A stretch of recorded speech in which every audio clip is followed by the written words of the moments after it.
Ƙarya ne ofisa. An sha mu mun warke. Mu da ku kare jini biri jini.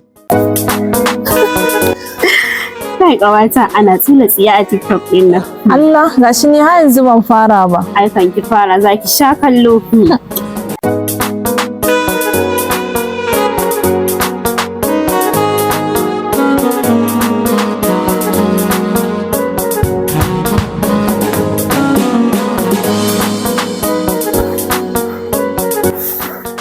Baban ma ubai yau.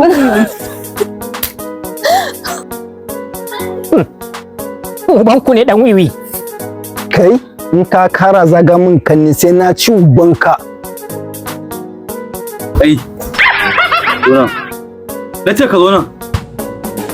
Ba magana nake ma ba. Ƙarya ne ofisa. An sha mu mun warke. Mu da ku kare jini biri jini. Kura uban nan. Ayo.